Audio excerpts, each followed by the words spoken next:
Hey there, Crash Bang here, and I have made some progress since last time. Well, some of this has actually been done by my wife. For example, she's the one who's changing all of the floors into these wonderful panels. We're both harvesting lots of resources, but you know, we're taking different roles for the most part.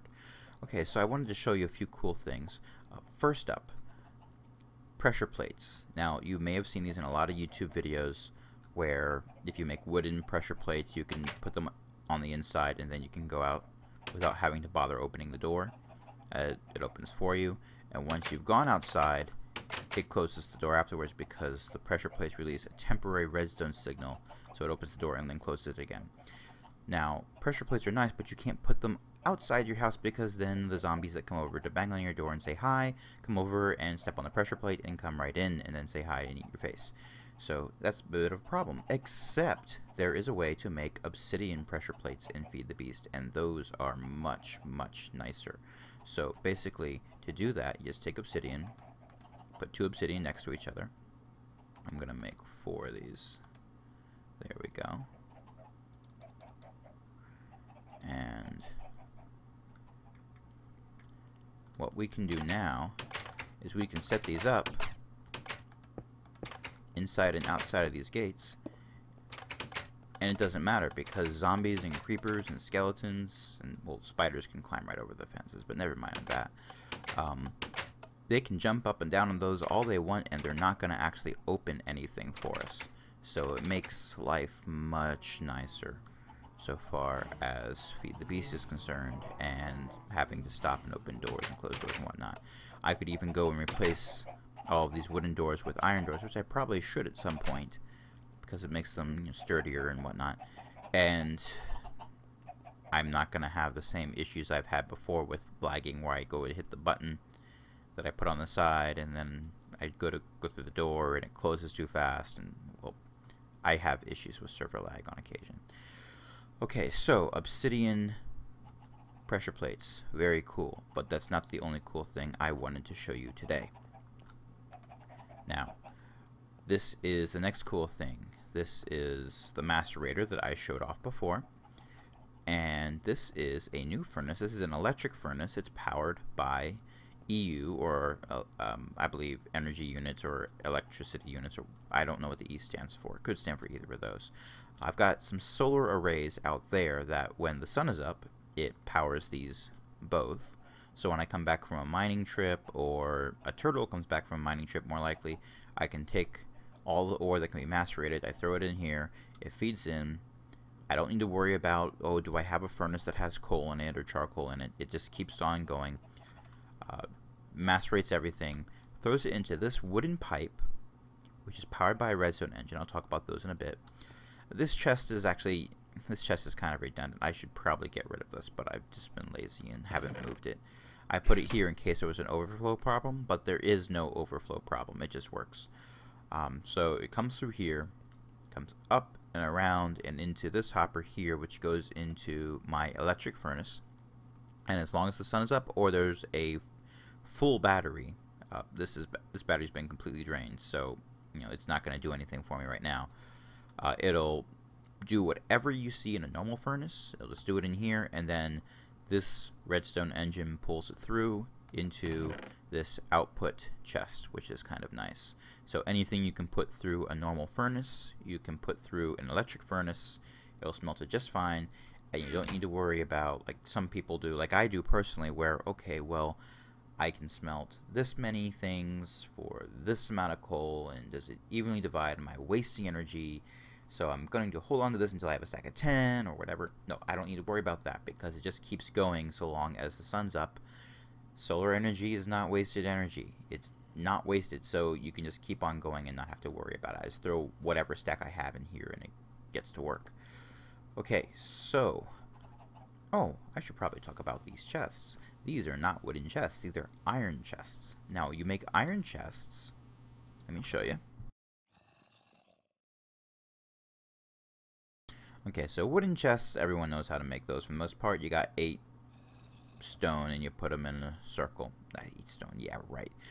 8 wood and you put them in a circle, and there you go, you've got a chest. But if you take that wooden chest and you put it in the middle of your crafting bench and you put 8 iron around it, you get an iron chest. Why would you do that? Well, let's take a look. If you look at a double wide wooden chest, which is what most people use these days, you got that much space. If I go and click on one iron chest, I have the same amount of space. So an iron chest is double the storage capacity as a wooden chest. So you put 2 of these together, you've got twice the capacity. It's also sorted. I do like that in Feed the Beast you have these buttons up here where you can click on this and pow, it sorts everything for you. It makes life much nicer. Okay. Now you can upgrade even further. So I could take that iron chest, surround it with gold or gold and glass, and I can make a gold chest. I can take that gold chest and surround it with glass and diamond, and I can make a diamond chest. Each time you do this, you increase the storage capacity of your chest, which is kind of nice. Now that diamond chest, I can make it even larger by surrounding it with obsidian, and I make an obsidian chest. I've made one obsidian chest. I keep it in the twilight forest over here so that when I'm mining over there, I don't have to worry about it going all the way down to bedrock and then filling up the chest too much and throwing stuff all over the ground. Okay, so last thing I want to talk about in this particular video is how to do the solar arrays. Now, these, I don't want to say they're straightforward. Oh, back up. I said I was going to talk about pipes. Okay, so here's how pipes work. You've got 2 kinds of pipes. You got wooden transport pipes and cobblestone transport pipes. They're all made with glass and some other material. So let's get this rubber out of here. Hold on. Okay, so you take glass and you surround it with whatever material you're using. So in this case, 1 glass and 2 planks makes 8 wooden transport pipes. So that's pretty darn efficient. If I got rid of these and replaced it with cobblestone with the glass in there, I'd have cobblestone pipes. Early on, you'll want both of those. Let me get rid of these. Because here's the thing, they serve different purposes. Wooden pipes can pull things out of containers or put them into containers, which is very useful if you want to move things from one container to another container, which is what this whole setup is. However, wooden pipes will not connect to themselves. If I want something to go from this wooden pipe to this wooden pipe, I have to connect them using cobblestone pipes. Oh, see how easy it is to break those? And they recycle. So you don't have to worry about, oh, I placed it in the wrong spot, I need to get this tool out. No, you just hit it with your fist a few times and it comes down. So I can use cobblestone pipes to connect as far as I need to go, and then put a wooden pipe at the end that'll connect to a chest or whatnot. So I could actually, if I come over like this and put a wooden pipe here, pow, it just connects right to this chest, and it'll either feed in or out of this chest depending. Okay, so things don't move through these pipes by themselves. You need an engine to do that. Simplest engine to make is a redstone engine, which is what these are right here. Let's take a look at engines.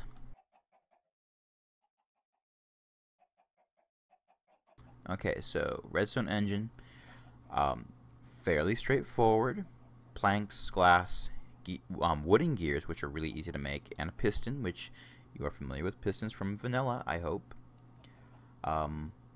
So that's easy to do. Wooden gears can be confusing at first if you've never made them, but they're actually just 4 sticks stuck together.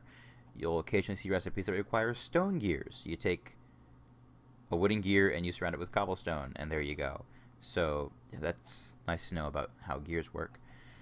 Redstone engines are nice because all they need is a redstone signal to power them, so they're basically infinite energy but for limited purposes. So I just have a switch down here turned on, and that's powering both of these redstone engines. So things are coming out of this chest, well, not chest, this macerator. This redstone engine sucks it out through this wooden pipe, throws it in this chest.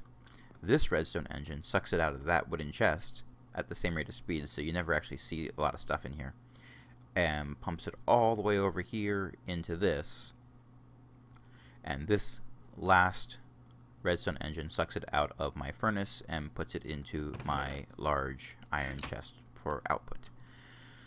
Okay, last thing. Now the last thing I want to talk about in this video is how this all gets powered. It gets powered with these solar panels over here. These aren't solar panels. These are solar arrays. Got to use the right terms.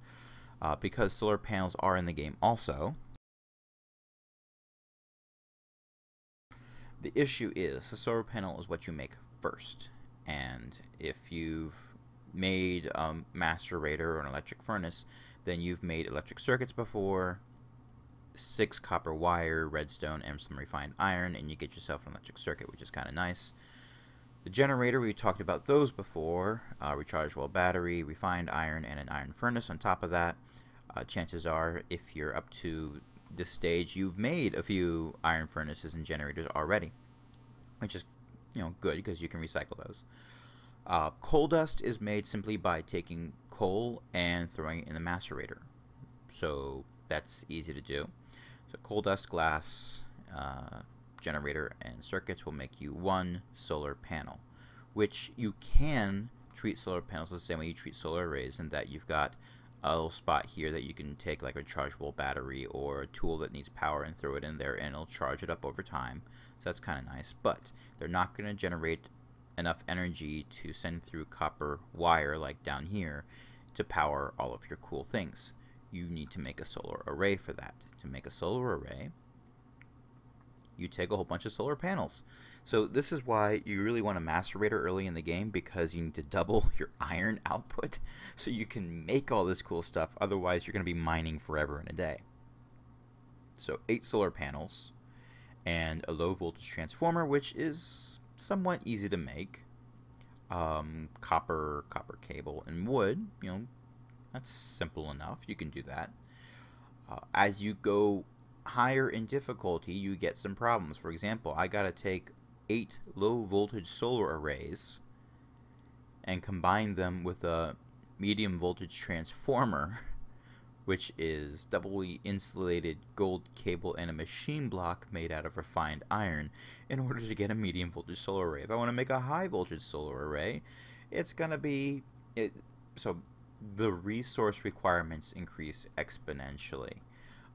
Hopefully by the time you're worried about getting a medium or high voltage solar array, your mining experiments have increased in size so that you're not worrying about the resources required.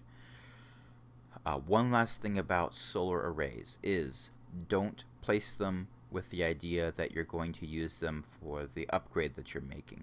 If I break one of these now, which I'm not going to do, I'm not going to pick one of these up, because it'll actually destroy the solar array. I'll have many of the resources that were used to make it, but I won't have all of them, so I will lose some resources. I will lose the time and energy used to create these.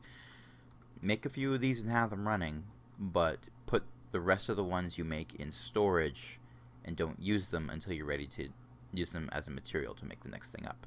So that is the basics for several things: solar arrays, basic electric furnaces, iron chests, and all the chest upgrades beyond that, and one of my favorites, Obsidian floor pressure plate. I can't speak. I need my coffee. Pressure plates. Okay, so this is Crash Bang saying until next time, have fun.